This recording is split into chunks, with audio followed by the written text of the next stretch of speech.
We're lost in the best for us of various samples while developing food and while no humanity woman wickedness for our and us I don't really escape these traumas and shoes of us TM divided don't show up the road, the deep rush you can come down from ways, keep the cross of glass.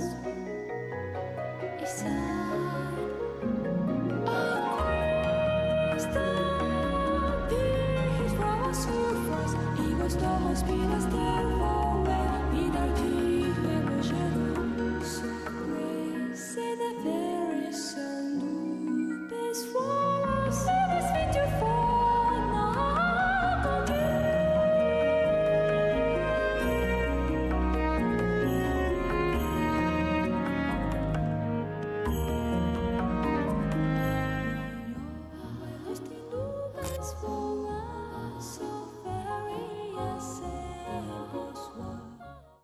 It's 2024.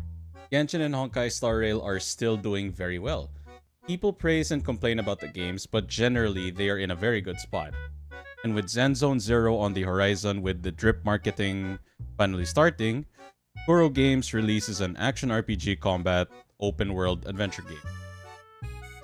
Literally releasing in 2024, there's honestly no need to compare how good it looks compared to any other game that's similar to it, be it adventure or gacha, because, you know, that's a given. So you log in, pick a character, cool cutscene plays, and poof! Like Breath of the Wild, Genshin and WuWa reminds you that your MC touches grass, so you should too. And you are greeted by our free-to-play characters, Persia and Yang Yang.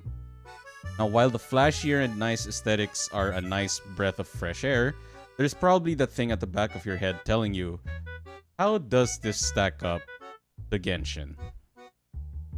A reminder, however, this video is primarily made for two people. One, people like me who did play a fair amount of Genshin, tried WuWa, and immediately moved to ZZZ or any other game because the number of launch problems that the game had coincided with a game I really wanted to play, or perhaps you wanted to play, or you just dropped it, I guess. And number two, you probably are a spectator or an involuntary observer of the gacha space, and you notice that people, a lot of people, keep yapping about WuWa 2.0. If you are not, just keep this in mind as you watch, maybe get some popcorn and some bevies and enjoy the ride. Or like, subscribe, then close the video. So back to the waves.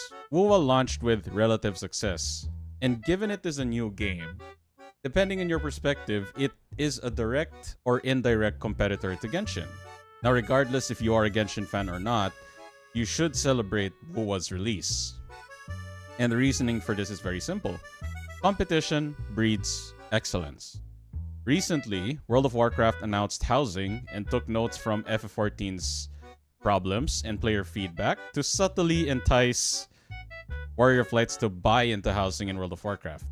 With the overwhelming success of Marvel Rivals, Overwatch 2 did sweeping changes such as reintroducing loot boxes, a new game mode, and hero perks, apparently. Now, given this trend, this means that Genshin ideally should take a look at WuWa, one of their main competitors, and see what people love about the game, see if WuWa has solutions to problems that Genshin has, and try to improve and fix their game. Now, much like Final Fantasy XIV 1.0, Wuthering Waves did launch with plenty of issues. Now, thankfully, most of these could be ironed out with a hotfix or a patch. Let's list a few. Voice direction. Now, everyone probably watched that cutscene of female Rover before and after patch 1.0. It was trending a bit. And You're not going anywhere. You will not escape. what a shame I can't stay and play with you a bit longer. Till we meet again, dear friends. You're not going anywhere! Now that is just one character. There are many characters in the game that have dry or eyebrow-raising line delivery. And in my humble opinion, I do not think it's 100% the VA's fault. You see, imagine being a European-based voice actor, and you probably have a native accent, right? And the voice direction most likely said, yo, American English, please. So obviously it's going to be unnatural trying to speak without an accent, especially if you're not trained for that. So of course the quality is compromised. But what surprises me is that these actors clearly can make a good take, as the 1.0 and 1.1 female rover cutscene has proved. So why does it seem they were not given enough takes? At least that's what it looks like on the surface. Performance issues. Oh boy. Now when I played this, I still had a 2080 Ti, and with or without OBS, VTube Studio, or YouTube on my second monitor, the game chugs in several areas, be it exploring, doing puzzles, opening menus, combat, cutscenes, etc. And some people even had it worse with crashes to desktops. Yikes. Music. Now, I think there is only a small contingent of players who really care about video game music, and I accept and concede that, right? Majority of people really care more about the game, story, more so than the music. That's totally fine. But as someone who really values good video game music, because I have played so many games that have had really banger soundtracks, and I even dropped some really good games because of questionable music direction or design, WuWa's music at worst was meh, or it didn't strike me, right? It was meh or boring at worst. It wasn't bad. But I straight up had to play other music in the background. World? Couldn't care less. If it's all going boom tomorrow, why not have fun while we can? Now, thankfully, like I said, I thought it was meh at worst, and they did eventually prove that they can cook good music, just given time. Now, let's flip it up and go about what I liked about Wuthering Waves on launch. Rover. Good God, Rover, and female Rover in particular. I honestly think Rover is the most beautiful, handsome MC ever made for gachas. Now, of course, you're free to disagree. There are probably a lot of other gacha MCs that look as good or even better than Rover, but of recent memory, I think Rover's design is very striking and very beautiful. Despite having just two primary colors, right, just black, white, and a gold accent, Rover's design is, in my opinion, way too good for a main character. Now, combat. Now, if there is one thing everyone praised and agreed on, even on launch, despite all of its launch issues, it's that the combat of WuWa fucks. Now, the feedback when doing a perfect dodge, counterattack, as well as the visual and sound effects for doing skills, ultimates, is so satisfying. And it's also nice how your main DPS is not taking about 80%, 90% of screen time, unless you're a dungeon main, of course. Because WuWa's design really emphasizes team composition, synergy, chemistry, and it really rewards you for formulating a team that may not even be meta, but in your head is just a really good chemistry. Number 3. Now, of course, with the power of hindsight, if Wuthering Waves wanted to be more generous than previous games, they have all the data available. So let's compare a game that released after Wuthering Waves instead. Zen Zone Zero. So, Zenless Zone Zero features the standard Hoyoverse 90 pity for characters, and then you have to fight a 50-50 split, and 80 pity for weapons, which you also have to fight a 75-25 split. Wuthering Waves features 80 pity for both limited and standard banners. They even split the weapon and character banners for standard banners, and resonators have a 50-50 split. However, the weapon banners are guaranteed. There is no 50-50, 75-25 split to beat. The only chance or RNG that you are fighting is the chance to get a 5-star pull on your first, your 10th, 50th, 80th pull. That's the only RNG you are fighting. You don't have to guess or pray that you beat the 50-50 or 75-25 for a weapon. And that also applies for the standard banner as well. If you wanted to roll for standard banners, take your pick. You want the resonator? The only chance that you have to fight is which resonator you will get. You will always get a resonator. That one you cannot pick, but you'll never get a weapon. If you want to roll for 5-star weapons, you can even pick. There are 5 weapons to choose from. You have sword, big sword, fists, gun, and magic focus. Right? You can just pick which one you want. You can even change which weapon you want in the middle of your rolls. Like, for example, let's say you were trying to get a weapon for Rover, and you already got one from the limited weapon banner because maybe you saw some guides or you looked at it and you're like, wait, this weapon can work for both the character it is designed for and Rover. So you finally have a sword and you're about 37 pulls in on your standard banner, and now you want, wait, I don't have a 5-star weapon for gun users. You know what? I'll change to gun users. It will still treat your rolls as if you are on 37 pulls. So your chances are not screwed or bricked in that case, which is very, very generous. Now, why I came back. Now, leading up to the 2.0 showcase, many people were already expressing how WuWa has continuously listened to player feedback. They implemented changes, quality of life features, etc. And for an overall much better experience for the player, they directly took player feedback and tried to implement ideas, opinions that players actually shared.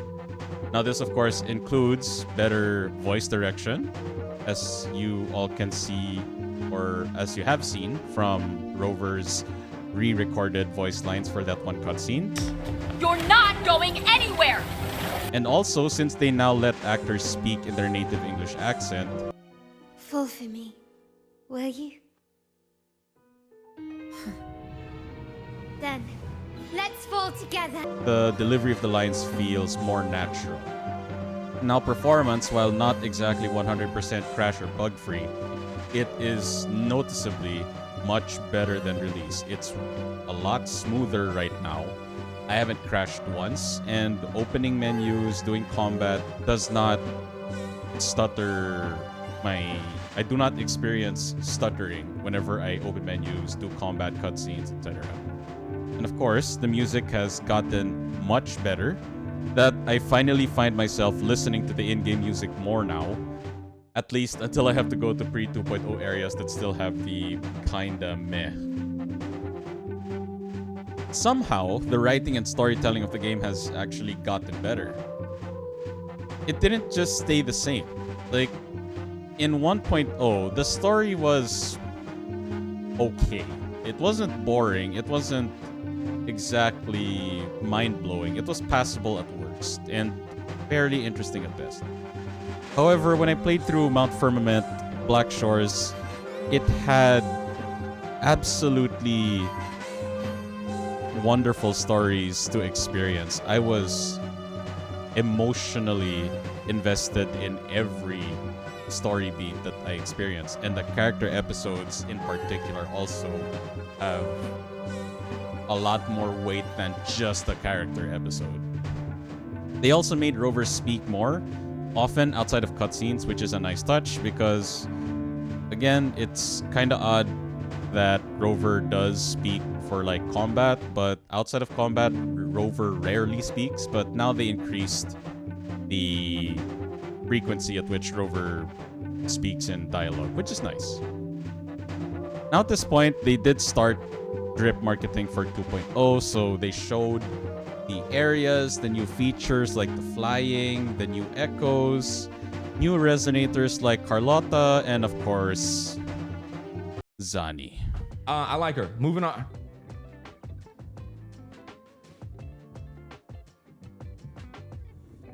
Oh, God. ZANI.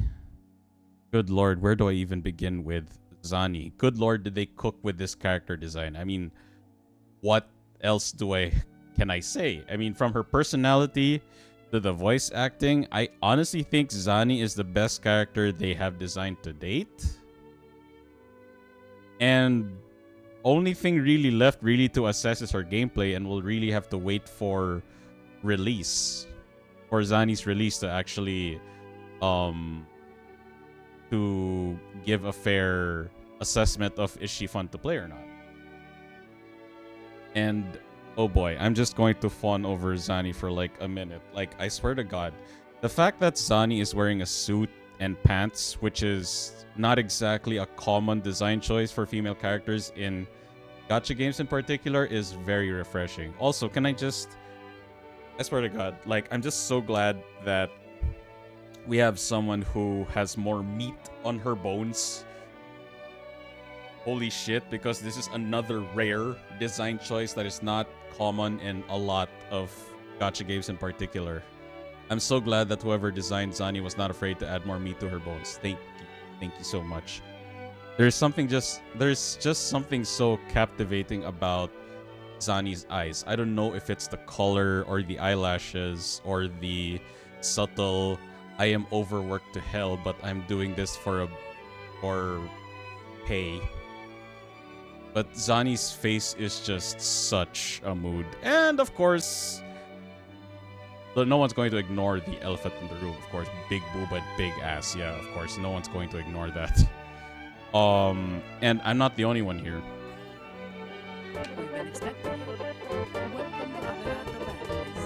Holy ass! デートしようデートしようデートしようデートしようデートしようデートしようムチムチさんじゃない。ちょっと待って、美しいんだけど。声めっちゃいい。 ZANI can take me for a vacation and I'll let her handle the itinerary. ZANI can make me love any topping of pizza. ZANI is so hot to have ever hotted. I'm feeling so hot I'll faint out of her sheer hotness. ZANI's outfit is a 10 out of 10. You cannot convince me otherwise that there is anything wrong with her design. It's seriously ZANI is the real power creep of this game. Design, voice, outfit, personality. F the damage output. I'm all for her screen time. Everyone has the hots for Rover, but not ZANI, because Rover has the hots for ZANI. ZANI can guard me anytime, and I'll happily pay her fees just to keep her by my side. ZANI works for a mafia family in Raguna. Sign me the F up. Just about... She wasn't even playable yet. She did not have a gameplay trailer or resonator release trailer or showcase, and the amount of fan art and reactions people had, you'd think she was already playable. I finally played it myself. I finally played 2.0 myself after everyone and even my close friends could not stop praising the game. And a friend of mine share a similar rule: one gacha game only. And the reasoning for this is because I do my best to not wail in gacha games. Or if I do spend, it's for the, the monthly subscription thing or the battle pass at most. So the reason why one gacha is that if I am tempted to wail, at least I'm only tempted to wail in one game. Now when I stopped playing WuWa to play ZZZ, that was supposed to be it for me. Like, ZZZ was really supposed to be the only gacha game I was going to play, and it was like that for the entire year of 2024 leading up to 2025. I can see now what my friend meant when he said that WuWa is worth breaking the one gacha rule. I have no regrets whatsoever. Now 2.0 itself is an area that is really fun across the board. It's fun to explore, fun to fight in, fun to sightsee, and the amount of activities and side quests you do experience in the area are a genuine joy to go through. And honestly, the design and art team for 2.0 did a lot of heavy lifting. And the same goes for the writers. I mean, we have literal Erd Tree from Elden Ring. I'm not going to question how it makes sense. I'm just going to see it and say, holy shit, that is awesome. Now, the writers absolutely hooked me in with the plot and the storytelling of 2.0, as well as the character stories of Carlotta, Rochia, and all of the other character episodes up till that point. And I guess another reason why I particularly enjoy 2.0 is because I see similarities between WuWa's Renacita with arguably one of FF14's best expansions, which is Heavensward. Now, just to TLDR, the similarities of the two, both Ishgard and Raguna are experiencing a war of some kind for a long time. Both cities have a religious order abusing their power because of their waning influence, because of the circumstances of the city. People have been losing trust and faith in these orders, but of course they are too ill-equipped or scared to stand up to these organizations. And we, the outsiders, after getting a formal invitation or endorsement, we are let in these cities, and we set a change in motion that would change Raguna / Renacita and Ishgard from its foundation. I just found that similarity so cool, because for me, and Heavensward came after A Realm Reborn, which, in my opinion, the story drags along. It drags.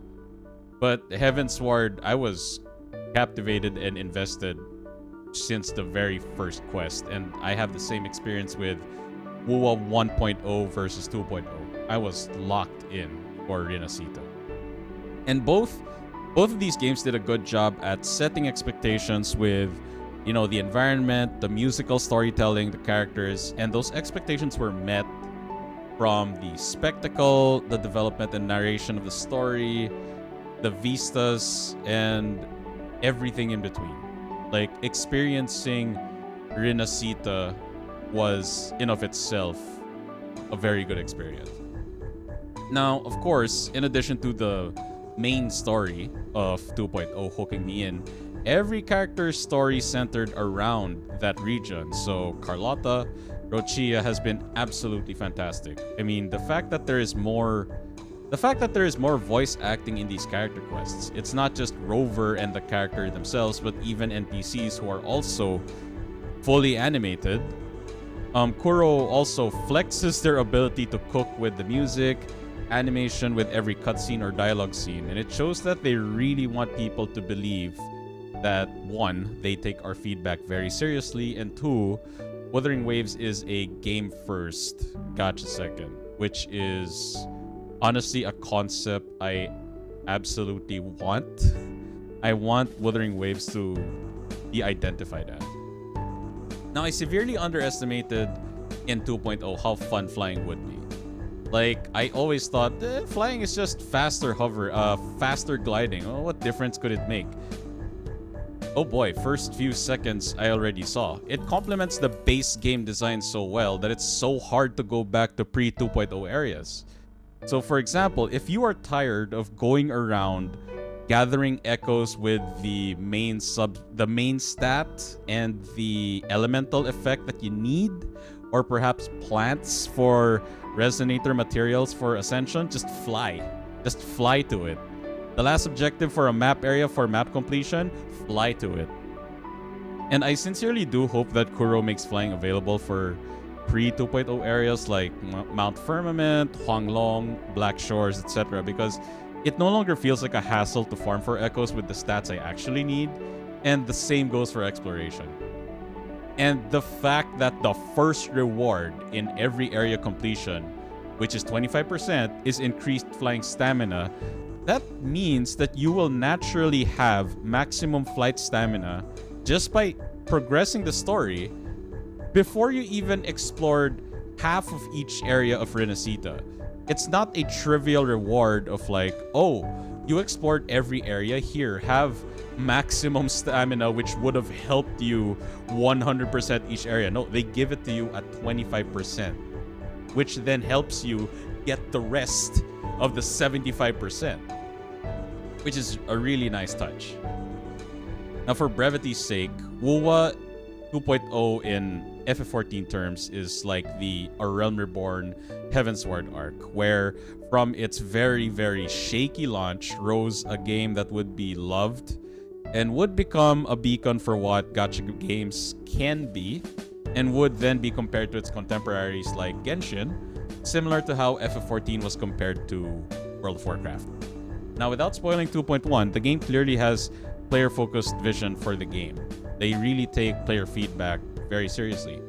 And of course, these are all talk from dev team and project head, but so far they really have delivered on their promise to take our feedback and try to implement changes that reflect that.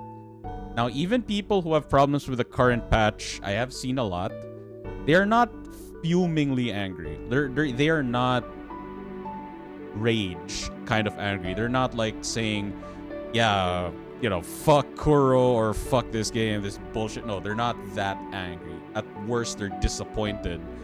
But the reason why they are able to articulate the feedback in a very coherent way is because they know. These players know that unlike other games, Kuro actually listens. Like, the dev team behind Wuthering Waves actually listens. Now, in 2.0, you can expect a game experience that is overall smoother in performance. The voice acting finally feels natural and has much better direction. General exploration is no longer a chore or hassle, and it's legitimately fun to play. Music is drastically improved compared to pre 2.0. And that's the video. Now, if you are enjoying 2.1, good for you. And if you are still on the fence about getting into Wuthering Waves in the year 2025, do consider it, because the game's great. Not perfect, but the game is great, and like I said, they take player feedback very seriously. And at least they try. I'd like to know your thoughts on the video, and if there are any points that you agreed or disagreed with, please let me know in the comment section below. Leave a like and don't forget to click that subscribe button. And I'll see you all in the next video.